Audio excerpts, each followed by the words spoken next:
கர்த்தருடைய பரிசுத்தமுள்ள நாமத்துக்கு ஸ்தோத்திரம். மீண்டுமாய் இன்னும் ஒரு விசை உங்கள் மத்தியிலே ஆண்டவருடைய வசனத்தை உங்களோடு சேர்ந்து தியானிக்க கடவுள் எனக்கு தந்த கிருபைக்காய் என் கர்த்தரை நான் ஸ்தோத்தரிக்கிறேன். அவர் தன்னுடைய வார்த்தையிலே ராஜரீகம் பண்ணக்கூடிய கர்த்தர். அவருடைய வார்த்தைக்கு வல்லமை உண்டு. அவருடைய வார்த்தை இந்த உலகத்திலே எதையும் செய்யக்கூடும். காரணம், அவர் ஆரம்பத்திலே இருந்து முடிவு பரியந்தம், ஆதியாகமம் தொடக்கம் வெளிப்படுத்தல் வரைக்கும் கர்த்தர் பேசிக்கொண்டே இருக்கிறார். அவருடைய வார்த்தையை அனுப்பி கொண்டே இருக்கிறார். அதனால இந்த நாளிலும் ஆண்டவர் எங்களை நேசிக்கிறபடியால் இந்த இடத்துல நாங்கள் கூடி வந்திருக்கிறோம். அநேகருக்கு இல்லாத சலாக்கியம், கிருபை, தயவு, காருண்யம் எங்களை கர்த்தரிடத்திலே கூட்டி வந்திருக்கிறார். கர்த்தருடைய நாமம் மகிமை உண்டாவதாக. இந்த நாளிலும் நாங்கள் தியானத்துக்கு எடுத்துக்கொள்வோம்.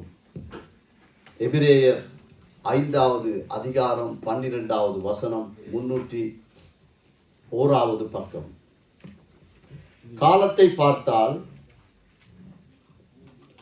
போதகராயிருக்க வேண்டிய உங்களுக்கு தேவனுடைய வாக்கியங்களின் மூல உபதேசங்களை மறுபடியும் உபதேசிக்க வேண்டியதாயிருக்கிறது. நீங்கள் பலமான ஆகாரத்தை அல்ல, பாலை உண்ணத்தக்கவர்களானீர். ஜெபித்திருந்தாலும் அப்படி எல்லாரும் நாங்கள் ஆண்டவர்கிட்ட கேட்போம், கர்த்தாவே இந்த நாளிலும் எங்களோடு பேசுங்கப்பா. இந்த இடத்துல மனுஷ ஞானம் ஒன்றுமே செயல்படாத படிக்கு நீங்கள் எனக்கு தந்த மனைவி பிள்ளைகளுக்கும், இந்த சபை மக்களுக்கும், வாலிப பிள்ளைகளுக்கும், இந்த இணையதளத்தில் இணைந்திருக்கிற ஒவ்வொருவரோடும் நீங்கள் எதை குறித்து நீங்கள் பேச விரும்புகிறீரோ அதையே பேச எங்களுக்கு உதவி செய்யும்படியாய் ஜெபிக்கிறோம். பரிசுத்த ஆவியானவர் இந்த இடத்திலே எங்களை நடத்தும்படியாய் ஜெபிக்கிறோம். எல்லா தடைகளையும் நீக்கி போடுங்க, பலவீனங்களை நீக்கி போடுங்க. இயேசு கிறிஸ்துவின் நாமத்தில் ஒப்பு கொடுத்து ஜெபிக்கிறேன் பிதாவே, ஆமென். கர்த்தர் நல்லவர். இந்த எபிரேயர் 5வது அதிகாரத்திலே 12வது வசனத்திலே ஒரே வசனத்துல ஒரு சில காரியங்களை பவுல் இந்த இடத்திலே காண்பிக்கிறார். காலத்தை பார்த்தால், ஒரு காலத்தை அந்த இடத்திலே அவர் எழுதி வைத்திருக்கிறார். 2வது போதகர், 3வது மூல உபதேசம். மூல உபதேசம் என்றால் என்ன? சத்தியத்தை அறிவீர்கள், சத்தியம் உங்களை விடுதலையாக்கும். அதான் மூல உபதேசம். கர்த்தராகிய இயேசு கிறிஸ்துவின் இரத்தத்தினால கழுவப்பட்ட ஒவ்வொருவரும் மன்னிக்கப்பட்டவன். மனுஷர்கள் எங்களை நியாயம் தீர்க்கலாம், குற்றப்படுத்தலாம். ஆனால் பரலோகம் எங்களை பார்த்து, என்னையும் உங்களையும் பார்த்து சொல்லுது, நீ என்ற மகன், நீ என்ற மகள். அதான் மூல உபதேசம். கர்த்தர் அப்படிப்பட்ட நல்லொரு அப்பா. அதுக்கப்புறம் பார்த்தா கொஞ்சம் பலமான ஆகாரம் வேண்டாம், இறைச்சி, மீனை அப்படி நாங்கள் எடுத்துக்கொள்ளலாம். அப்புறம் பார்த்தா பால், அடுத்தது குழந்தைகள். அதாவது இந்த இடத்துல காலத்தை பார்த்தால், எங்களுடைய நாட்களை பார்த்தால், வருஷங்களை பார்த்தால், சபைக்கு அவர் எழுதுகிறார். ஆதியாகமம் தொடக்கம் வெளிப்படுத்தல் வரைக்கும் தேவன் 99% தன்னுடைய ஜனங்களுக்குத்தான் பேசிக்கொண்டே இருக்கிறார். சபைக்கு வந்தால் சபை ஜனங்களுக்குத்தான் ஆண்டவர் பேசுவார். வெளியால் இருக்கிறவங்களுக்கு பேசி எந்த விதமான பிரயோஜனமும் இல்லை. இப்போ நாங்கள் ஆஸ்பத்திரிக்கு போனால் எங்களுக்கு ஒரு வியாதி என்று சொன்னால், நான் போகிறேன், மனைவியும் வாரா, என்னை ஒரு பக்கம் வச்சுட்டு மனைவிக்கு ட்ரீட்மெண்ட்டை கொடுத்தா அப்படி இருக்கும், அது சரி வராது. என்ன, சபைக்குத்தான் ஆண்டவர் பேசுகிறார். பிரத்யேகமாய் அவர் நேசிக்கிற பிள்ளைகளுக்கு அவருடைய சத்தத்தை அனுப்பி கொண்டே இருக்கிறார். அது ஆசீர்வாதமா இருக்கலாம், எச்சரிப்பா இருக்கலாம், சாபமா இருக்கலாம், வேதத்தில் இருக்கு. கிருபையான வார்த்தையா இருக்கலாம். கர்த்தர் பேசிக்கொண்டே இருக்கிறார் எங்களோடு. ஆதியாகமம் தொடக்கம் வெளிப்படுத்தல் வரைக்கும் சபையே சபையே சபையே சபையே என் பிள்ளையே, மகனே, மகளே என்று பேசிக்கொண்டே இருக்கிறார். அதனால இன்றைய செய்திக்கு ஒரு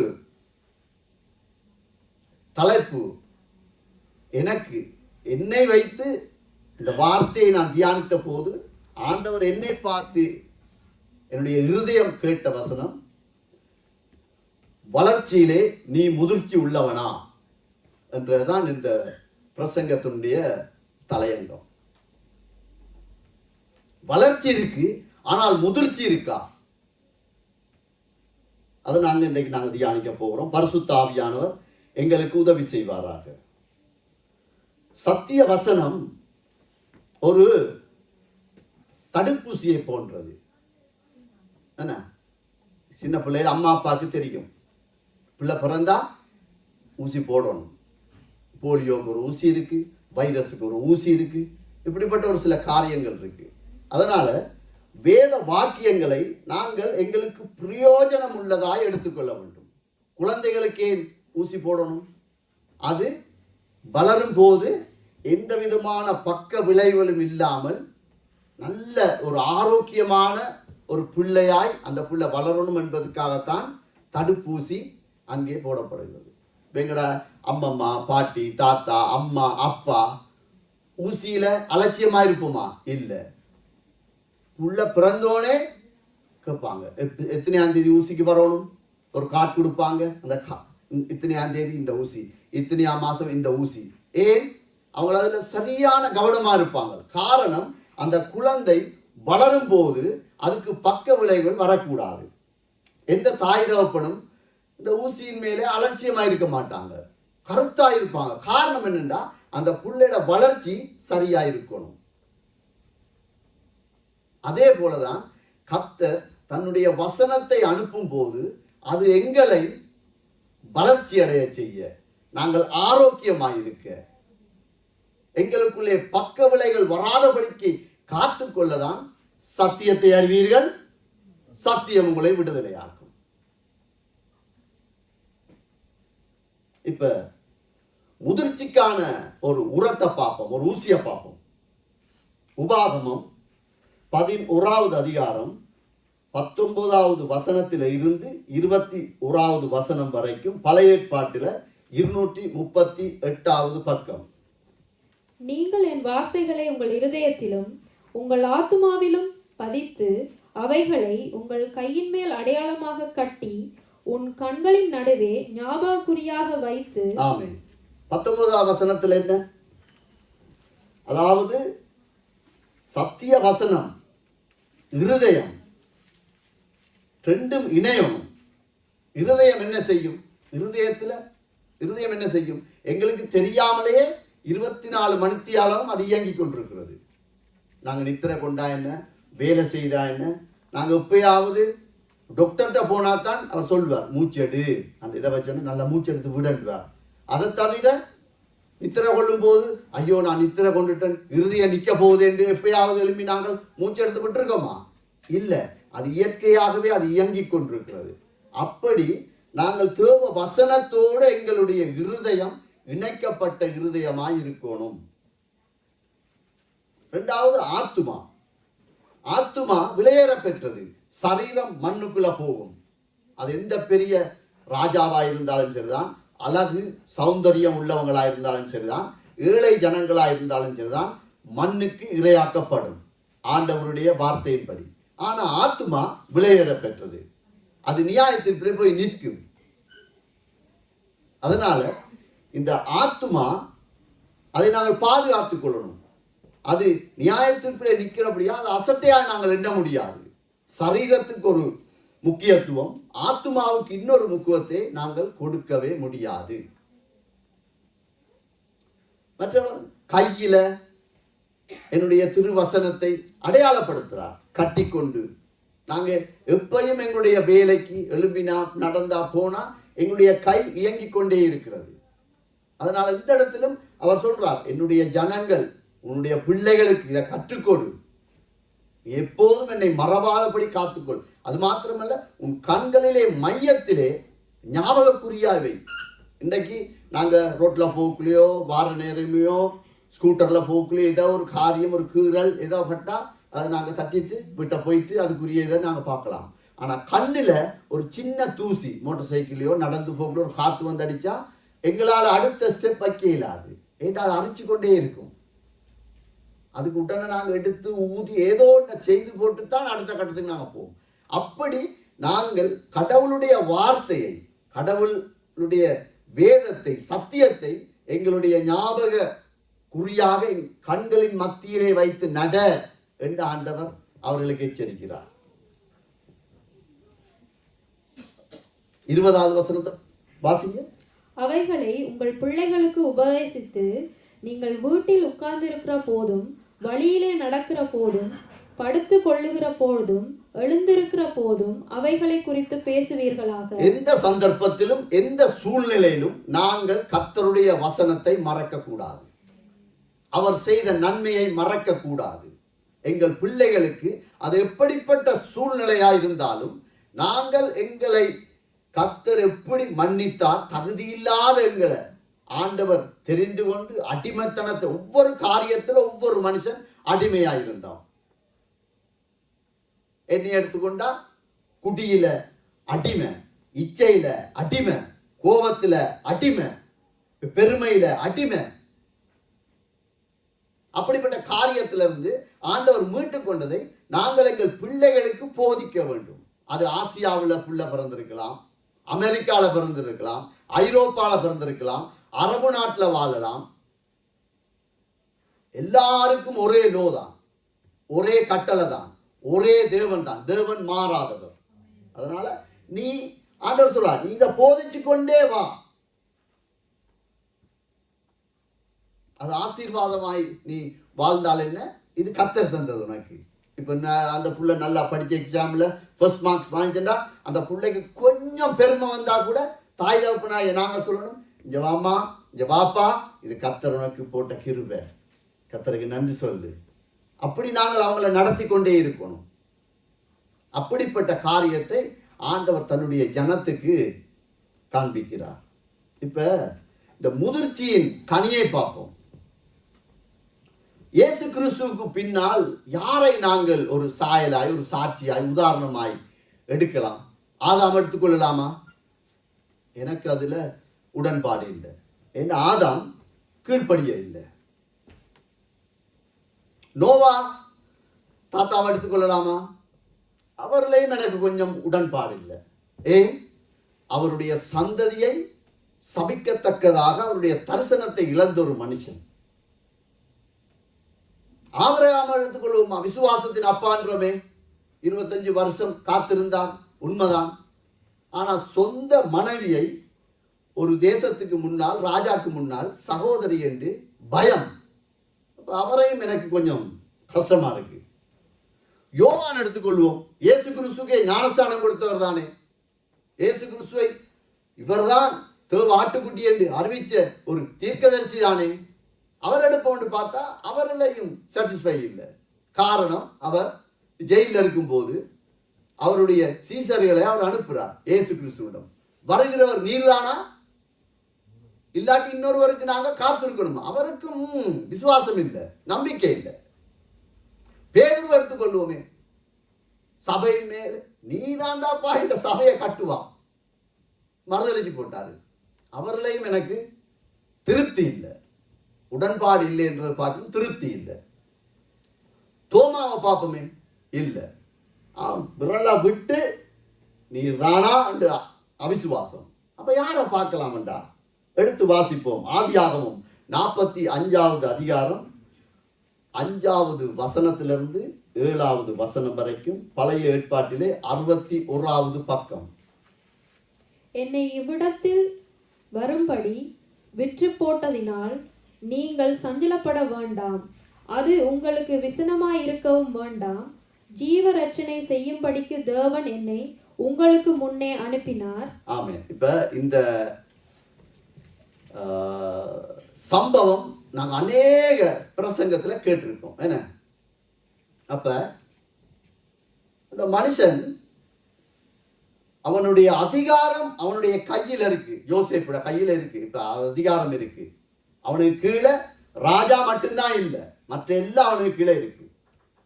அப்படி இருக்கிறவன் அவனை ஒரு தீமைக்கு நேராய் கொண்டு போன, அவனுக்கு விரோதமாய் செயல்பட்ட தன்னுடைய உறவுகளுக்கு முன்னால் தன்னை தாழ்த்துகிறான். முதிர்ச்சி.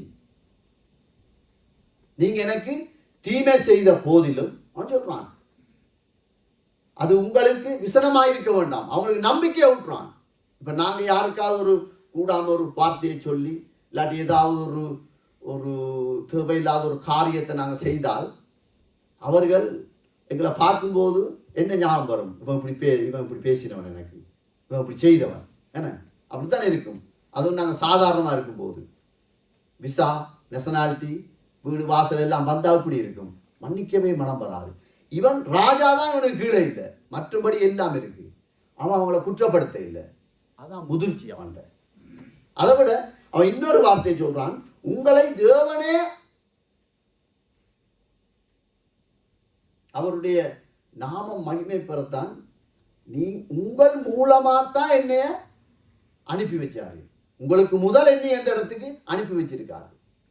அவங்க பயந்து நடுங்கி, ஐயோ நாங்க இவனை இப்படியெல்லாம் பாடுபடுத்தணுமே என்ற ஒரு கேள்விக்குறியோட வரும்போது அவனை உற்சாகப்படுத்துகிறான். உங்கள் மூலியமாய் கர்த்தர் இந்த காரியத்தை எனக்கு செய்தார். 6வது வசனத்தை வாசிங்க. தேசத்தில் இப்பொழுது 2 வருஷமாக பஞ்சம் உண்டாயிருக்கிறது, இன்னும் 5 வருஷம் உழவும் அறுப்பும் இல்லாமல் பஞ்சம் இருக்கும். ஆமென். முதிர்ச்சி உள்ள ஒரு மனுஷன் ஆண்டவருடைய வேதத்திலே சத்தியத்திலே பரிசுத்த ஆவியானவரோடு இணைந்திருந்து வாழக்கூடிய ஒரு முதிர்ச்சி உள்ள மனுஷன் இறந்த காலத்திலே நடந்த துரோகங்களை பேச மாட்டான். முடிந்ததை திரும்பவும் எடுத்து பார்க்க மாட்டான். அவன் சொல்றான், அவன் எப்படி பேசுறான்? நிகழ்காலத்தை குறித்து எதிர்காலத்தை குறித்து தீர்க்கதரிசி சொல்றான். இது அவன் முதிர்ச்சி. 7வது வசனம். பூமியிலே உங்கள் வம்சம் ஒழியாதிருக்க உங்களை ஆதரிக்கிறதற்காகவும் பெரிய ரட்சிப்பினால் உங்களை உயிரோடே காப்பதற்காகவும் தேவன் என்னை உங்களுக்கு முன்னமே அனுப்பினார். பாத்தீங்களா? நீங்க எல்லாம் அழியாதபடிக்கு, நீங்க மாத்திரமல்ல, எனக்கு நீங்க துரோகம் செய்த ஜனங்கள், நீங்களும் உங்களுடைய சந்ததியும் காக்கப்பட, அவர்கள் போஷிக்கப்பட, மகா ரட்சிப்பை உங்களுக்கு தர கர்த்தரே என்னை அனுப்பினார். அப்ப இதுக்கு என்ன அர்த்தம்? நீங்க எனக்கு துரோகம் செய்யல, அது எனக்கு ஞாபகத்தில் இல்ல. கர்த்தர் தான் இந்த பாதையினூடாய் என்னை நடத்தி இருக்கிறார். அதுவும் தீமை செய்தவனையும் அந்த தேவ சித்தத்துக்குள்ளே அவன் இணைக்கிறான். பாத்தீங்களா? அத்தனை பேரும் அவனுக்கு விரோதமாய் நின்ற ஜனங்கள் அவன் ஒரு ஸ்தானத்திலே நிற்கும் போது, ஆண்டவர் அவனை ஆசீர்வதிக்கும் போது, அந்த தேவ நோக்கத்திலே திட்டத்திலே அந்த ஜனங்களையும் அவர்களையும் தான் இணைத்துக் கொள்ளுகிற ஒரு காட்சி. பார்த்தீங்களா? இது எவ்வளவு பெரிய ஒரு காரியம். இதான் முதிர்ச்சியின் கனி. நான் இயேசுண்ட பிள்ளை, நான் ஆவிக்குரிய ஒரு பிள்ளை என்றால் நாங்க இப்படித்தான் இருக்கணும். இறந்த காலத்தை குறித்து பேசி ஒரு பிரயோசனமும் இல்லை. ஆண்டவரே சொல்லிட்டார், உன் பாவங்களை மன்னித்தே மறந்து ஞாபகத்திலே வச்சிருக்கல அவர். நாங்க எப்படி ஞாபகம் வச்சிருக்கிறது? இதுதான் முதிர்ச்சி உள்ள ஒரு மனுஷனுடைய சுபாவம். இப்ப முதிர்ச்சியை கெடுக்கக்கூடிய காரியம் என்ன? அதுக்கு எப்படிப்பட்ட ஒரு எச்சரிப்பு? இது ஒரு வைரஸ். ஒரு மனுஷனை இல்லாமாக்குறது, கெடுக்கிறது, சபையை உடைக்கிறது. ஆண்டவர் அறிஞ்ச நம்பி இருக்கிற குடும்பத்தை, கணவன் மனைவியை உடைக்கக்கூடிய ஒரு காரியத்தை ஆண்டவர் தெளிவாக எழுதி வச்சிருக்கிறார். யாத்திரையாகமம் 34:12 வாசிங்க. 115வது பக்கம், பழைய ஏற்பாடு. நீ போய் சேருகிற தேசத்தின் குடிகளோடு உடன்படிக்கை பண்ணாதபடிக்கு எச்சரிக்கையாயிரு, பண்ணினால் அது உன் நடுவில் கண்ணியாயிருக்கும். ஆமென். அதாவது விடுவிக்கப்பட்ட தேசம், விடுவிக்கப்பட்ட ஜனம், விடுவிக்கப்பட்ட குடும்பம், சபை கர்த்தரை அறியாத எந்த ஒரு இனத்தோடும் உடன்படிக்கை பண்ணக்கூடாது. இதான் முதலாவது ஸ்டெப். எங்களுடைய முதிர்ச்சியை, எங்களுடைய ரட்சிப்பை, ஆண்டவருடைய அன்பை நாங்கள் காத்துக் கொள்வதற்கு முதலாவது எங்களுக்கு தேவைதான். அது உனக்கு கண்ணியா இருக்கும். நீ அப்படி செய்வாயாகில் அது கண்ணியண்டா என்ன, கிட்டத்தட்ட தூக்கு கயிறு மாதிரி. அது அப்படித்தான் இருக்கும். அப்படி நீ சேராத, எங்களுக்கும் ஆண்டவருக்கும் இருக்கிற அந்த ஐக்கியத்தை உடைக்கிறதுக்கு சத்துரு பயன்படுத்தக்கூடிய காரியம் கர்த்தரை அறியாத ஜனங்களோடு, கர்த்தரை அறியாத இனத்தோடு, தேசத்தோடு, அவருடைய கலாச்சாரத்தோடு எங்களை இணைக்க பார்ப்பான். சேராத, எச்சரிக்கிறார். எச்சரிக்கையாரு, சிகப்பிள்ளை பத்தி கொண்டே இருக்கணும். எல்லாரையும் நேசிக்கலாம், ஆனா உடன்படிக்கை பண்ணக்கூடாது. அப்படி நாங்க பண்ணுவோமா இருந்தால் அது எங்களுக்கே நாங்கள் தூக்கு கயிறை போடும், கண்ணியா இருக்கும். உடும்பு, இங்க பிறந்த பிள்ளைகளுக்கு உடும்பண்டா என்னன்னு தெரியாது. அம்மா அப்பாட்ட கேளுங்க, இல்லாட்டி கூகுள்ல போய் பாருங்க. உடும்பு சொல்லும், பிடிச்சா விடாது. எனக்கு ஒரு 17-18 வயசு இருக்கக்குள்ள உடும்புக்கு ஒருத்தர் என்ன தெரியாண்டா சுருக்கு வச்சார். அது அந்த பாம்பு புத்துக்குள்ளதான் போய் இருக்கும். அப்போ உடும்பு உள்ள போனதை அவர் பார்த்துட்டார். திட்டமான ஒரு வாலிபர் சுருக்கு வச்சு இழுத்துட்டார். சுருக்கு மாட்டிட்டு உடும்பு உள்ளுக்குள்ள போயிட்டு பிடிச்சு இழுக்கிறார். ஒரு மில்லிமீட்டர் கூட அது நகரதில்லை. அதான் உடும்பு பிடி. அவரோடு சேர்ந்து நின்றவன் வந்தவன் நானும் சேர்ந்து இழுத்து பார்க்கவன், நோ, ஒரு மில்லிமீட்டர் கூட அது அசையதில்லை. கைத்தை லூஸ் பண்ணால் உள்ள போகுது, ஆனா பின்னுக்கு அது வர்றதே இல்லை. அப்போ ஒருத்தர் சொன்னாரு, தண்ணி ஊத்துங்க. ஏண்டா பாம்பு புத்து வந்து களிமண்ணால் இருக்கும், தண்ணி ஊத்துனா வழுக்கிற ஹார்மோன் வந்துடும். அது ஊத்தி பார்த்தாங்க, அது கொஞ்சம் அசைது. பிறகு ஒரு ஐடியா வந்தது, சுடுதண்ணியை ஊற்றுவோம். சுடுதண்ணியை பானையில கொதிக்க வச்சு மணித்தியால கணக்கில் ஊத்துன பிறகுதான் அந்த உடும்பு வெளியே வந்தது. சரிதானே? அப்ப நாங்க இப்படித்தான் இருந்தாலும் எங்களை எப்படியாவது எங்களோட ஊழியத்தை கெடுக்க, சாட்சியை இல்லாமாக்க, ஆண்டவருக்கும் எங்களுக்கும் இருக்கிற அந்த இணைப்பை எதையாவது ஒரு காரியத்தை இந்த அந்நிய நுகம் எங்களுக்குள் கொண்டு வரும். அதுதான் ஆண்டவர் சொன்னார், எச்சரிக்கையாயிரு, எச்சரிக்கையாயிரு, இல்லாட்டி ரொம்ப கஷ்டப்படும்.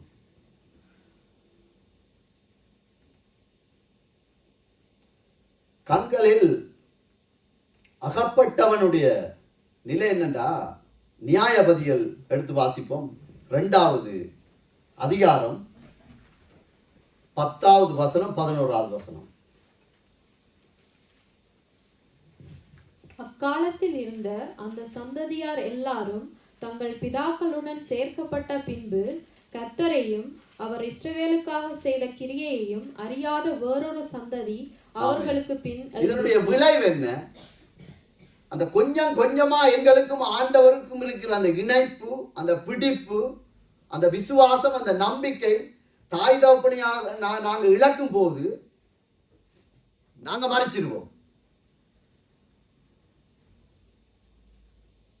கர்த்தரை அறியாத ஒரு ஜாதி சந்ததியார் எல்லாரும் தங்கள் பிதாக்களுடன் சேர்க்கப்பட்ட பின்பு கர்த்தரை இஸ்ரவேல் செய்த கிரியையை அறியாத வேறொரு சந்ததி அது வந்துடும். அது மிச்சம் ஆபத்து. அதுக்காகத்தான் நாங்க கடவுளோடு இருக்கிற இணைப்பு, அந்த முதிர்ச்சியை நாங்க காத்துக்கொள்ளணும். எப்படியும் பழக்கலாம் பிரதர், அது ஐரோப்பால கொஞ்சம் விட்டு கொடுக்கத்தான் வேணும். சபையில வாலிப பிள்ளைகளுக்கு இப்படி பேசினா வராது. அந்த இடத்துக்கு சத்தியம் எங்களுக்கு இடம் கொடுக்கவில்லை. யாரா இருந்தாலும் சரிதான், சத்தியம் சத்தியம்தான். நாங்கள் அப்படி வழிவிலகி போவானால் எங்களுடைய பிள்ளைகள் கர்த்தரை அறியாத ஒரு சந்ததியாய் வந்துடும். அது மிகவும் ஒரு ஆபத்து. 11வது வசனத்தை வாசிங்க. அப்பொழுது இஸ்ரவேல் புத்திரர் கர்த்தரின் பார்வைக்கு பொல்லாப்பானதை செய்து பாகால்களை சேவித்து. இதனுடைய விளைவு என்ன? சிருஷ்டிகரை மறந்து சிருஷ்டிப்புக்கு பின்னால ஓடுவாங்க. ஆண்டவரை மறந்துடுவாங்க. ஆண்டவர் உருவாக்கினவைகளை இன்றைக்கு இதைத்தான் ஆராதிக்கணும், இப்படித்தான் நடக்கணும். அந்த முற்பிதாக்கள் செய்த தவறு எங்களை தான் எச்சரிக்கிறார். இன்றைக்கு நாங்க எத்தனையோ சந்ததிக்கு பின்னால் தான் இயேசுவை ஏற்றுக்கொண்டோம். ஆண்டவர் இன்றைக்கும் எங்களை கைத்த கட்டி தான் வச்சிருக்காரு. எப்படியாவது இந்த மந்தைக்குள்ள நில்லு நில்லு நில்லு, மேய்ப்பன் இல்லாத ஆட்டை போல நீ போயிடாத, போனா கள்ள ஓநாய்கள் வந்து உங்களை வேறறுத்து விடும் என்று எப்படியாவது அவர் போராடி கொண்டே இருக்கிறார். இன்றைக்கும் இயேசு கிறிஸ்துவின் ரத்தம் பரலோகத்தில் எனக்காக உங்களுக்காக அவருடைய ரத்தம் பரிந்து பேசுகிறபடியால் தான் இந்த இடத்துல நாங்கள் இருக்கிறோம். அதான் உண்மை, எங்களுடைய பலன் அல்ல. அப்ப இந்த கிருபையை நாங்கள் இழப்போமானால் கர்த்தரை அறியாத ஒரு வேறொரு சந்ததியை நாங்கள் உருவாக்கி விட்டு போயிடுவோம். அது எவ்வளவு ஒரு பாரதூரமான ஒரு விஷயம். யோசிச்சு பாருங்க. பாகால்களை, இப்ப நான் அப்பா இருக்கேன், என் பிள்ளைக்கு புள்ள பிறக்குது. அந்த புள்ள என்னைய தாத்தாண்டாம இன்னொரு மனுஷனை போய் தாத்தாண்டா அப்படி இருக்கும். அசிங்கம் என்ன? நல்லா இருக்காது, கேட்கவே நல்லா இருக்காது. இதைத்தான் இப்படிப்பட்ட ஒரு சந்ததியை நாங்கள் உருவாக்கிட்டு போயிருவோம். ஆண்டவர் எச்சரிக்கிறார், நாங்கள் கவனமா இருக்கணும். இன்னொரு மனுஷனை பார்ப்போம். 1 சாமுவேல் 2வது அதிகாரம் 12வது வசனம், 17வது வசனம், 22வது வசனம். ஒவ்வொன்றா வாசிங்க. 341வது பக்கம். ஏலியின் குமாரர் பேலியாளின் மக்களாய் இருந்தார்கள். ஆமென். இப்ப ஏலி யாரு? ஒரு ஊழியக்காரன், ஒரு ஆசாரியன், தேவ சமூகத்திலே நிற்கக்கூடிய ஒரு மனுஷன். ஆனா அவன் சந்ததி, அவனுடைய பிள்ளைகள் சத்தியத்தை அறியல, அறிய வேண்டிய விதத்துல அறியல. யெகோவா இருக்கிறார், ஓகே, ஆனா அவர் அறிய வேண்டிய விதத்துல அறியல. அதான் இந்த வசனம். 17வது வசனத்தை வாசிங்க. 17 போடுங்கம்மா. அதே அதிகாரம். ஆதலால் அந்த வாலிபரின் பாவம் கர்த்தருடைய சந்நிதியில் மிகவும் பெரியதாய் இருந்தது. மனுஷர் கர்த்தரின் காணிக்கையை வெறுப்பாய் எண்ணினார்கள். ஆமென். அப்ப இந்த ஆண்டவர் அறியாத அந்த சந்ததி பலிபீடத்துக்கு முன்னாலதான் நிக்குது. சினிமா தியேட்டர்ல போய் நிக்கல, வேற எங்கேயும் நிக்கல, அந்த கோயிலை சுத்தி தான் நிக்கிறாங்க. ஆனால் அந்த பாவம், அதான் பாவத்தோடு கூட ஆண்டவரை நேசிக்க இயலாது. ஆண்டவர்கிட்ட காசை கேட்கல, காணிக்கையை கொண்டு வா, கொட்டு கொண்டு தசவாங்குடு, இல்லாட்டி நீ சபிக்கப்படுவா, அப்படியெல்லாம் ஆண்டவர் சொல்லல. உற்சாகமாய் நீ யார் கொடுக்க போறியோ கொடு, அதான் ஆண்டவர் சொல்றார். ஆனா பரிசுத்தத்துல ஜாக்கிரதையா இருக்கிறார். அந்த பக்தி இல்லாத போனபடியால் அவர்கள் மாத்திரமில்ல, மனுஷர் கர்த்தரின் வெறுப்பாண்டினாங்க. இவங்களை பார்த்தா காணிக்க கொடுக்க மாதிரியா இருக்கு, சபை மாதிரியா இருக்கு, ஊழியக்காரட பிள்ளைகள் மாதிரியா இருக்கிறாங்க. ஜனம் மிரளுது, முரட்டாட்டம் பண்ணுது. இது ஆபத்து. 22வது வசனம். ஏலி மிகுந்த கிழவனாயிருந்தான். அவன் தன் குமாரர் இஸ்ரவேலுக்கெல்லாம் செய்கிற எல்லாவற்றையும். இது எல்லாருக்கும் கேள்விப்பட்ட ஒரு காரியம்.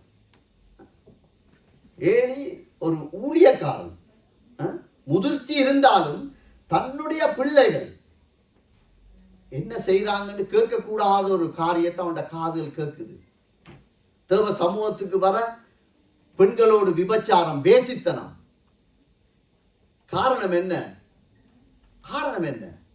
முன்னுக்கு வாசிச்ச வாசகத்துக்கு கீழ்ப்படியல்ல. அதான் உண்மை. கொஞ்சம் கொஞ்சம் கொஞ்சமாய் வேறொரு இனம், வேறொரு ஜாதி, வேறொரு ஆராதனை வழிமுறை இஸ்ரவேல் ஜனங்களுக்குள்ளே வந்தது. கடைசியில அந்த குடும்பமே ஆண்டவருடைய ஊழியத்தை இழந்தார்கள் என்று பார்த்தோம். அவருடைய மரணம் மிகவும் சஞ்சலத்துக்குரிய ஒரு மரணமாயிருந்தது. ஆண்டவர் எச்சரிக்கிறார். இப்ப நீங்க கேட்கலாம், பழைய ஏற்பாட்டில் எல்லாம் எடுத்து நீ பேசுறார் தம்பி, இதெல்லாம் எங்களுக்கு ஏன் சொல்றா? ஒரு கூற்று வரலாம். 1 கொரிந்தியர் 10வது அதிகாரம் 11வது வசனம் 236வது பக்கம். 1 கொரிந்தியர் 10வது அதிகாரம். இவைகள் எல்லாம் திருஸ்தாந்தங்களாக அவர்களுக்கு சம்பவித்தது. யாருக்கு? பழைய ஏற்பாட்டில் இருந்தது. இப்ப நாங்க என்னடா பழைய ஏற்பாடு தேவையில்லை, புதிய ஏற்பாடு காணும் என்ற ஒரு உபதேசமும் இருக்கு. நாங்க இயேசு கிறிஸ்துவத்தானே என்ன, பழைய ஏற்பாட்டில் இயேசு கிறிஸ்து கல்வாரியில மறிக்கல, அதனால அது வேண்டாம் என்று ஒரு போதனை இருக்கு. ஆனா வேதம் சொல்லுது, சத்திய ஆவியானவர் எழுதி வச்சிருக்கார், இவைகள் எல்லாம் அவர்களுக்கு சம்பவித்தது உலகத்தின் முடிவு காலத்தில் உள்ள நமக்கு எச்சரிப்புண்டாகும் படிக்கு எழுதப்பட்டிருக்கு. பழைய ஏற்பாடு புதிய ஏற்பாடு, ரெண்டு உதடுகள் சேர்ந்து வர்ற வார்த்தை, உள்ளுக்குள்ள பரிசுத்த ஆவியானுடைய நாவு சேர்ந்து அனுப்புகிற வார்த்தை பியூரா இருக்கும், பரிசுத்தமா இருக்கும், மற்றவனை ஆசீர்வதிக்கும், பலப்படுத்தும், சோர்ந்து போறவனை திடப்படுத்தும். அதனால ஒரு உதட்டை முடிச்சுட்டு அண்ணா ஆட்டை கூப்பிடுற மாதிரி இருக்கும். அம்மா ரெண்டுமே எங்களுக்கு தேவை. அதான் ஆண்டவர் பவுல் இவைகளை எங்களுக்கு எச்சரிப்பா எழுதி இருக்கு. நாங்க இதெல்லாம் அசட்டையா எடுக்கக்கூடாது. ஆசீர்வாதத்தை மட்டும் எடுத்துட்டு வலப்புறம் இடப்புறம் சாயாமல் நீ அப்படியே செழிப்பாய் ஆசீர்வாதமாய், அது மட்டும் இல்லை, எச்சரிப்பு உண்டாகும்படி கர்த்தர் இந்த காரியங்களை எழுதி வச்சிருக்கிறார். 1 கொரிந்தியர் 14:20வது வசனத்தை வாசிப்போம். சகோதரரே, நீங்கள் புத்தியிலே குழந்தைகளாயிராதேயுங்கள், துர்க்குணத்திலே குழந்தைகளாயும் புத்தியிலோ தேறினவர்களாயும் இருங்கள். ஆமென். இதுல ஒரு நபருக்குள்ள 2 ஆள் தத்துவத்தை எழுதி இருக்கிறார். சகோதரரை, நீங்கள் புத்தியிலே குழந்தைகளாயிராதேயுங்கள், துர்க்குணத்திலே குழந்தைகளாயும் புத்தியிலே தேறினவர்களாயும் இருங்கள். ஒருவருக்குள்ள 2 ஆள் தத்துவத்தை அவர் இன்றைக்கு உதாரணம் காட்டுறார். துர்க்குணத்திலே குழந்தையாயிருங்கள் என்ன? முதலாவது, அதாவது குழந்தையினுடைய சுபாவம் என்ன? முதலாவது, பொய் சொல்லாது. பொய் சொன்னாலும் கண்டுபிடிக்கலாம். சின்ன பிள்ளை பொய் சொல்லும் ஒரு சில நேரம். ஏன்? அடிச்சு போடுவாங்க, பேசி போடுவாங்க, பயத்துல எதுவும் போத்துல உடைச்சா ஏதோ ஒரு. ஆனா அந்த பிள்ளை பொய் சொல்லுதா இல்லையான்னு கண்டுபிடிக்கலாம் அம்மா அப்பா. ஏன்? அதனுடைய பேச்சு தொனி மாறும், அதனுடைய முக சுபாவம் மாறும். அதை வச்சே பிடிச்சிருவாங்க, இந்த பிள்ளை பொய் தான் சொல்லுது, இல்ல நீ பொய் சொல்றா, உண்மையை சொல்லட்டா ஓ நான் உடைச்சேன்ட்டு அப்படியே நிற்கும். இதுதான் குழந்தையினுடைய சுபாவம். பொய் சொன்னாலும் அதை ஏற்றுக்கொள்ளும். சரிதானே? ஓ நான் விட்டுட்டேன், பிள்ளை நான் தான் செய்தேன். தாய் தகப்பனுக்கு கீழ்ப்படியும், முரண்படும், ஆனா கீழ்ப்படியும். இது வேணுமென்று நிற்கும். பிறகு தாயோ தகப்பனோ ஆதரிச்சு இல்லை, இப்படி இல்லை, இன்றைக்கு இல்லை, அப்பாட்டு இன்றைக்கு இல்லை, காசு இல்லை, அது இல்லை, இது இல்லைன்னு ஏதோ ஒன்றை சொன்னா அது கீழ்ப்படிஞ்சிடும். அது குழந்தை.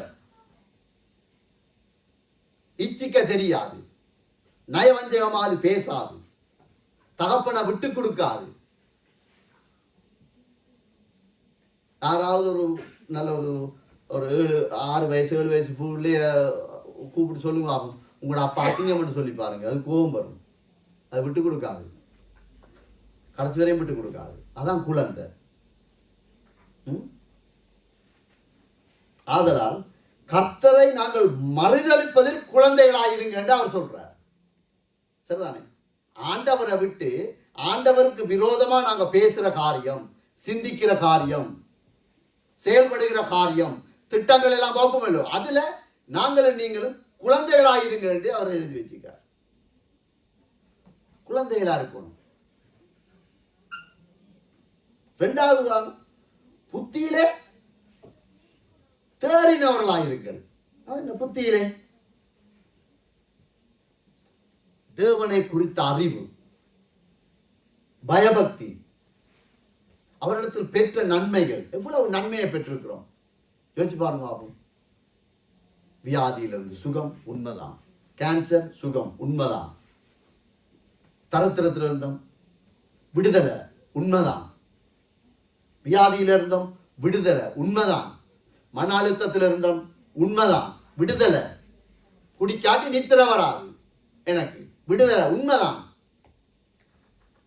இது எல்லாவற்றிலும் நாங்கள் தேறினவர்களாக இருக்கணும்.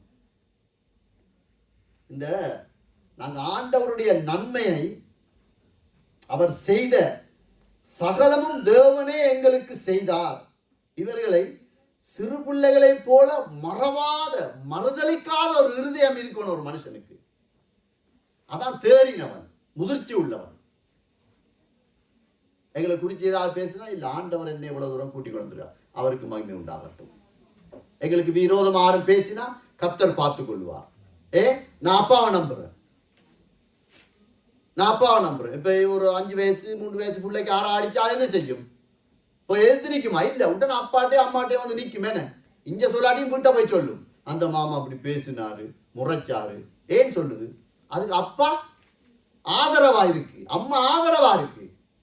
எங்களுக்கு வரக்கூடிய சூழ்நிலையில நாங்கள் தேறினவர்கள் என்று எப்படி தெரியும்? எனக்கு அப்பா இருக்கு, நான் மேற்பணி இல்லாத ஆடு இல்லை, வேலி அடைக்கப்பட்ட நான், எனக்காக அவர் இருக்கிறார்.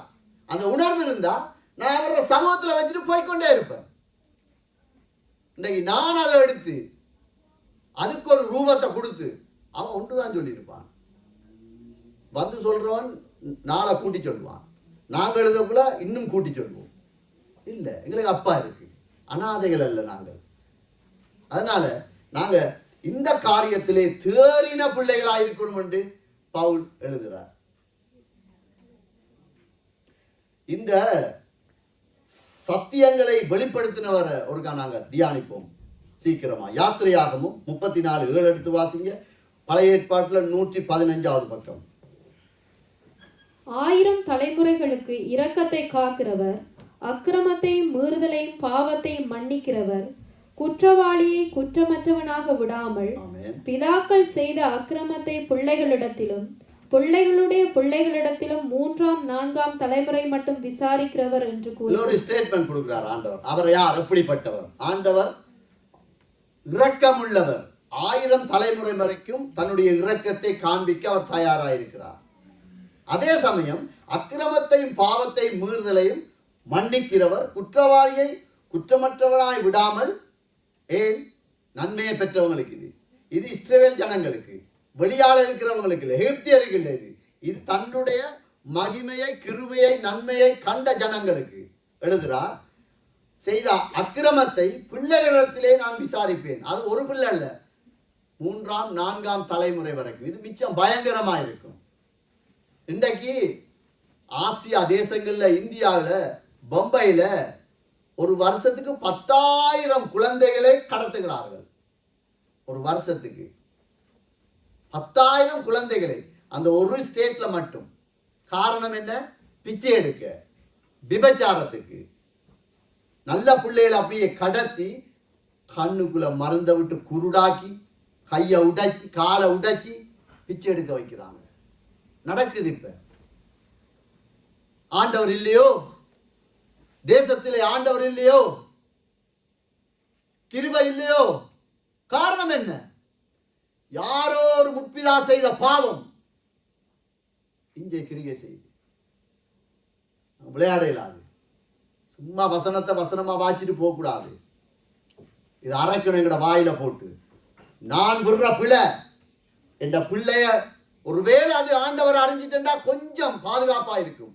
ஆனா அதனுடைய சந்ததி. அரபு தேசத்துல ஒரு நல்ல ஒரு கோடீஸ்வரனை இன்டர்வியூ எடுத்தாங்க. நீ இந்த நிலையில இருக்காப்பா, எப்படி இந்த நிலைக்கு வந்தா? உங்க தாத்தா எப்படி? எங்களோட தாத்தா ஒட்டகம் மேய்ச்சவர், பாலைவனத்துல வேலைக்காரனா இருந்தவர். அவர் கஷ்டப்பட்டு எங்க அப்பாவுக்கு கொஞ்சம் ஒட்டகத்தை சேர்த்துட்டு அவர் போய் சேர்ந்துட்டாரு. அப்ப அப்பா என்ன செய்தாரு? அவரும் கஷ்டப்பட்டு உழைச்சி, நல்லா உழைச்சி கஷ்டப்பட்டு கொஞ்சம் கொஞ்சமா முன்னுக்கு வந்து பிசினஸ் எல்லாம் உருவாக்கி அவர் விட்டாரு. அவரும் போய் சேர்ந்துட்டாரு. அதை வச்சு நான் முன்னுக்கு இன்றைக்கு நல்ல வசதியா இருக்கிறேன், எல்லாம் பெர்ஃபெக்டா இருக்கு. நல்ல மாளிகை, நல்ல வாகனங்கள் எல்லாம் இருக்கு, ஓகே, நிலம் இருக்கு, ஒட்டகங்கள் இருக்கு, ஒரு பஞ்சமும் இல்லை. இப்ப உங்களோட பிள்ளைகளுடைய நிலை என்ன? அவங்க நல்ல வாகனம் ஓடுறாங்க, உலகத்திலே இருக்கக்கூடிய பெஸ்ட் வாகனம் எல்லாம் இருக்கு எங்கட வீட்டை, நல்லா ஓடுறாங்க, ஹோட்டல் வெளியே போய் சாப்பிடுறாங்க, உடுக்குறாங்க, எல்லாம் செய்யறாங்க. அப்ப கூட பேர குழந்தைகள் எப்படி இருக்கும் கேட்கல. அவன் சொல்றான் அது பிச்சை எடுக்கும். கூகுள்ல இருக்கு போய் பாரு. அவன் சொல்றான் இந்த பிள்ளைகளுக்கு ஆசீர்வாதத்தை கண்ட பிறகு அதிலேதான் நிக்குது. தாங்களா நினைச்சு படிச்சு முன்னுக்கு வர்றதுக்கு விருப்பம் இல்லை, உழைக்க விருப்பம் இல்லை, அப்பா ஸ்தாபித்த ஒரு காரியத்தை இன்னும் கொஞ்சம் மேல கொண்டு போக விருப்பம் இல்லை. அதுல பிள்ளைகள டீல தான் இது. ஆண்டவர்களை பாதுகாத்திருக்கிறார், அவர் கிருபையா இருந்திருக்கிறார். இல்லாட்டி இந்த லிஸ்ட்ல நானும் நீங்களும் வாரத்துக்கு, ஒருவேளை நீங்க வராம இருந்திருக்கா, நான் வாரத்துக்கு அவ்வளவு கஷ்டமா இருந்திருக்காது. நான் வாரத்துக்கு எல்லாம் கஷ்டமா இருந்திருக்காது. நான் 4-5 வயசுல அநாத இல்லத்துல இருந்தவன். 6 வயசுல 4 மணிக்கு எழும்பி நானே பல்லு திட்டி முகம் கழுவி எல்லாம் செஞ்சு கோயிலில் போய் 5 மணிக்கு நிற்கணும். 6 வயசுக்குள்ள நிற்குமா? அம்மா அப்பா இல்லை, அடி உத எல்லாம் ஸ்ட்ரிக்டா இருக்கும். ஏதோ தட்டு தடுமாறி கொண்டு வச்சுட்டார். இந்த நிலைக்கு வரக்கூடாது. ஆண்டவர் அறியாத ஒரு மனுஷன் சொல்றான், என் பேர பிள்ளை ஒருவேளை பிச்சை எடுக்கலாம். காரணம் என்னண்டா? அறிவில்லை, கர்த்தருக்கு அறிவில்லை. இதுல நாங்க கவனமா இருக்கணும். நாங்க இயேசு நல்லவர், கிருபையா இருக்கிறார், 1000 தலைமுறைக்கு இறங்குவார், உண்மைதான். அறிஞ்ச நானும் நீங்களும் கர்த்தரை விட்டு வழி விலகி போவோமானால் 3ஆம் 4ஆம் தலைமுறை மட்டும் விசாரிக்கிறவர். இது அவரே சொல்றார். நாங்க அசட்டையா இருக்கலாது, ஆலயத்துல குடும்பத்தில் அசட்டையா இருக்கலாது, வேலைத்தளத்தில் அசட்டையா இருக்கலாது, பள்ளிக்கூடத்தில் அசட்டையா இருக்கலாது. காரணம் இதை நினைச்சுக்கொள். எனக்கு ஆண்டவர் காண்பிச்சதை நான் சொல்றேன். பேரப்புள்ள பிறக்க முதலே பேரப்புள்ளைக்காக நீ ஜெபம் பண்றியே, நீ முதிர்ச்சி உள்ளவனா? ஆண்டவர் கேட்டாரு. நீ முதிர்ச்சியா நடக்கிறியா? இந்த வார்த்தைக்கு நீ உண்மையா இருக்கிறியா? எனக்கு காண்பித்ததை நான் உங்களோடு தியானிக்கிறேன், அவ்வளவுதான். நான் பெரிய ஒரு பிரசங்கி இல்லை, ஊழியக்காரனும் இல்லை. இந்த சபையில் இருக்கிற எல்லா ஊழியர்களும் முதிர்ச்சி அடைஞ்சவர். நான் ஒருவன் தான் கீழே இருக்கிறேன். அதனால நான் ஏதோ பெரிய இதா வந்து பேசுறேன் நினைக்கிறேன். நான் எனக்கு ஆண்டவர் தியானிக்க தந்த பகுதியை உங்களோடு நான் தியானிக்கிறேன், அவ்வளவுதான். இந்த நிலைக்கு நானும் நீங்களும் தள்ளப்படக்கூடாது, தள்ளப்பட முடியாது. இது மிகவும் மிச்சம் ரொம்ப கஷ்டமா இருக்கும். எபிரேயர் 9:27 வாசிங்க. யார் சொல்றேன்னு பார்ப்போம்.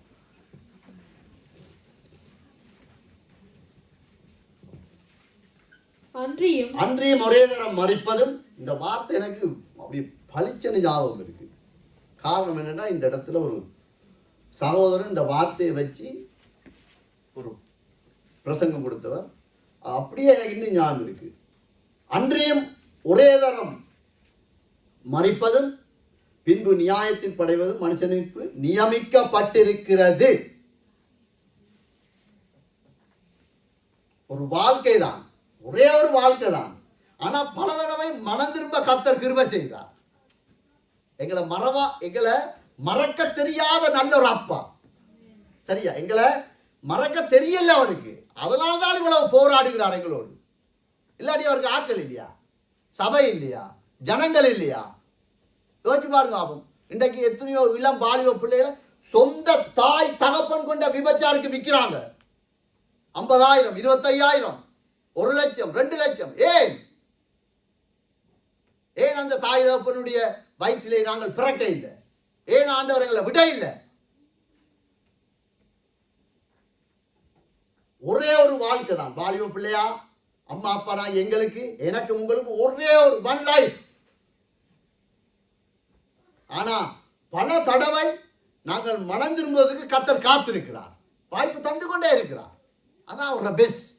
அவருக்கு எங்களை அவருக்கு மறக்க தெரியல. 99 ஆட்டை அப்படியே பேசாம வச்சுட்டு இருந்திருக்கலாம். அவர் இல்ல, தொலைந்து போன ஒரு ஆட்டை தேடி வந்தார். கைவிடப்பட்ட ஒரு ஆடு, மறுதளிக்கப்பட்ட ஒரு ஆடு, நிராகரிக்கப்பட்ட ஒரு ஆடு. தாய் தகப்பன் உறவுகள் மனிதர்கள் நண்பர்கள் கூட படித்தவன் எல்லாராலும் கைவிடப்பட்ட மறக்கப்பட்ட ஒரு ஆட்டை கர்த்தர் தேடி வந்தார். அவருக்கு மறக்க தெரியல. நாங்க இதெல்லாம் நினைக்கிறது இல்லை. அசட்ட இப்ப ஐரோப்பால வந்துட்டோம். அப்பாவுக்கு நேஷனாலிட்டி, எங்களுக்கு நேஷனாலிட்டி தானே. படிச்சா படிப்போம், இல்லாட்டி விடுவோம். தாயில அப்படியே சொல்ல கேட்கிற இல்ல. தம்பி தங்கச்சி ஒரு வாழ்க்கை தான். அடுத்த நிமிஷம் என்ன நடக்கும்னு உங்களுக்கும் தெரியாது, எனக்கும் தெரியாது. கர்த்தர் தந்த கிருபையான அந்த நாட்களை நேரங்களை நாங்கள் பயன்படுத்தாவிட்டால் அது மிகவும் கசப்புள்ள வாழ்க்கையாக போய்விடும். மிகவும் கசப்புள்ள வாழ்க்கை. மனம் திரும்புதலுக்கு ஏற்ற முதிர்ச்சி நமக்குள்ள உண்டாகும். தேவ கிருபை எங்களுக்கு அது உதவி செய்யும். ஆண்டவர் சொல்ற என்னட்டப்பா, ஒரு அண்ணனோட நான் பேசிக்கொண்டிருக்க சொன்னார், இயேசுவுக்காய் நான் எதையும் இழப்பேன்.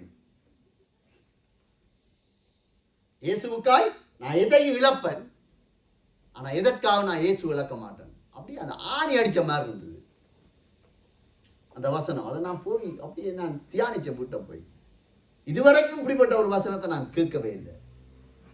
இயேசுவுக்காய் நான் என்னத்தை இழப்பேன், ஆனா இயேசுவுக்காய் சத்தியத்துக்காய் நான் எதையும் இழக்க மாட்டேன். இப்படிப்பட்ட வாழுகிற ஒரு மனுஷன் முதிர்ச்சி உள்ளவன்.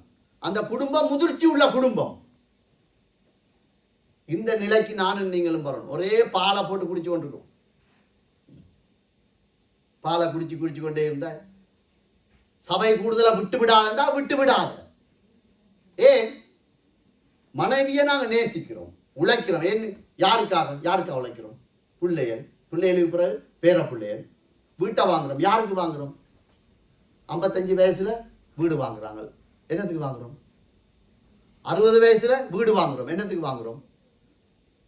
60 வயசுல வாங்கி வீட்டு அந்த காசை கட்டி முடிக்க ஏதாதுன்னு தெரிஞ்சு கொண்டு வாங்குறோம். ஏன் வாங்குறோம்? பிள்ளைகளுக்காக, சந்ததிக்காக. நாங்க சும்மா விட்டுட்டு போகக்கூடாது. நாங்க விட்டுட்டு போக வேண்டிய அது இல்லை, இதைத்தான் விட்டுட்டு போகணும். அதனால நாங்க இந்த விஷயத்துல நாங்கள் மிச்சம் கவனமாயிருக்கணும். பாவங்களை அறிக்கையிட்டு மனம் திரும்புகிறவன் மன்னிக்கப்படுவான். கர்த்தருடைய வார்த்தை நிந்த அது அகந்தையா இருக்கு, அது கேட்க முடியாம இருக்கேன்டா, அவ்வளவுதான். சரிதானே? நான் உங்களோட நம்பிக்கைய விசுவாசத்தை உலுக்கி அப்படியே கெடுக்கிறதுக்கு நான் இந்த இடத்துல என்னை ஆண்டவர்ன்றத நிப்பாட்டல்ல. சரியா? எப்பேற்பட்ட நிலையிலும் இன்றைக்கு கூட ஆண்டவர் சொல்றார், திரும்பு, என் பக்கம் திரும்பு. நீ முதிர்ச்சி உள்ளவனாயிரு. உன் குடும்பத்துல முதிர்ச்சி உள்ள முடிவுகளை எடுக்கணும். யாருக்காக நாங்கள் புறம் பேசக்கூடாது. யாரை நாங்கள் குற்றப்படுத்தி ஒரே ஒரு நியாயம் தீர்க்கிற ஒரே ஒருவர் தான், ராஜாதி ராஜா, கர்த்தாதி கர்த்தர். அவரை அல்லாமல் வேறு யாராலும் முடியாது. அதனால நாங்க இந்த காரியங்கள் மிச்சம் கவனமா இருக்கணும். தாய் தகப்பனாகிய நாங்கள் பிள்ளைகளுக்கு முன்மாதிரியா இருக்கணும். கோவப்பட்டு நாங்க எதை பேசுறோமோ அந்த பிள்ளை அப்படியே பேசும். சின்ன பிள்ளையா இருந்தாலும் சரிதான், பெரிய பிள்ளையா இருந்தா. இப்ப நான் பியர் குடிக்கிறேன்னு வச்சுக்கொள்வோம். மார்க்கஸ் வாராரு இரவு 9, 10, 11 மணிக்கு வரக்குள்ள, என்ன எங்க போயிட்டு வாரா இந்த நேரத்துல? பாட்டியா போட்டினீண்டா அவன் என்ன கேட்பான்? ஒரு நாளைக்கு சும்மா இருப்பான், 2ஆம் நாள் பேசாம போவான், 3ஆவது அம்மாட போய் ஈஸ்வரையை குடிக்கிறார் வீட்டுக்குள்ள வச்சு. வருமா இல்லையா? வரும். நாங்க முன்மாதிரியாது. நாங்க மற்றவனை பத்தி புறம் பேசக்கூடாது. இவ்வளவுக்கு நாங்கள் ஆண்டவருடைய வார்த்தையை, அவருடைய சுபாவத்தை பிள்ளைகளுக்கு மேல் கடத்த முடியுமோ கடத்திடணும். ஏண்டா வாழ்ற வாழ்க்கை ஒரு வாழ்க்கை. நியாய தீர்ப்புல நிற்போம். அந்த நேரம் அழுது புலம்பிக் கொண்டிருக்கிறால பிரயோஜனமே இல்லை. சரிதானே? இந்த உலகத்திலே கொடுமை என்ன தெரியுமா? எங்களை நம்பி தந்த பிள்ளைகளை, சந்ததிகளை நாங்கள் சத்துருவின் கையிலே ஒப்பு கொடுத்துட்டு போறதுதான் கொடுமை. வேண்டாம். இன்றைக்கு நாங்கள் ஒப்பு கொடுப்போம். நாங்கள் ஆண்டவர்கிட்ட கேட்போம். வாலிப பிள்ளைதான் நீங்க கேளுங்க. ஒரு ஸ்கூல் வழிய போற இடம், வேலை செய்யற இடம், அம்மா அப்பாட சில நேரம் உங்களுக்கு கடுமையாத்தான் இருக்கு. இந்த நேரம் கத்தி கொண்டு இருக்கானு இவன் ஒரே இப்படி சொல்லி ஆண்டவர் எச்சரிக்கிறார். அந்த அரபு தேசத்துல அவன் சொன்ன மாதிரி உங்களோட பிள்ளைகள் பிச்சை எடுக்கணும்டா உங்களோட இஷ்டத்துக்கு போங்க. வேதம் அப்படித்தான் சொல்லுது. சரியா? சத்தியத்தின்படி நீ வாழ்ந்தா நீ ஆசீர்வதிக்கப்படுவா. சத்தியத்துக்கு முரண்பட்டு நின்றா நீ சபிக்கப்படுவா. ஆண்டவர் தெளிவா எழுதி வச்சிருக்கார். சரியா? ஆனா எங்களுக்கு அநேக சான்சஸ் வச்சிருக்கார். வாசல்களை திறந்து கொண்டே இருக்கிறார். வாசப்படி கதவை தட்டி கொண்டே இருக்கிறார். இன்றைக்கு என்னை உள்ள விடு, நான் வாரேன் உனக்குள்ள. உன்னால முடியாதா இந்த பாவத்தை மேற்கொள்ள, சுபாவத்தை மேற்கொள்ள முடியாதா? நான் வாரேன், என்னை உள்ள விடு. சகல சத்தியத்துக்குள்ளும் வழி நடத்துகிற பரிசுத்த ஆவியானவரை நாங்கள் உள்ள விட்டால் கர்த்தர் நிச்சயமா எங்களை நன்மையாய் நடத்துவார். அவரால் முடியும். அவர் யாரையும் நிராகரிக்க மாட்டார். நான் அப்போ சொன்ன மாதிரி ஒரு வாழ்க்கை எங்களை மறக்க தெரியாத நல்ல ஒரு அப்பா, தி பெஸ்ட். அதனால நாங்களே ஒப்பு கொடுப்போம். சரிதானே? இயேசுவுக்காக எதையும் நாங்கள் இழக்கணும். என்னவா இருந்தாலும் சத்தியத்துக்காக நாங்கள் இழக்கக்கூடிய நிலைக்கு ஆண்டவர்கிட்ட நாங்கள் கேட்போம். கஷ்டம், ரொம்ப கஷ்டம். இது எங்களுடைய பலத்தால முடியாது, எங்களுடைய விசுவாசத்தால முடியாது. எத்தனையோ தீர்மானங்களை நானே எடுத்திருக்கிறேன். எத்தனையோ தீர்மானங்கள் நிக்க முடியல.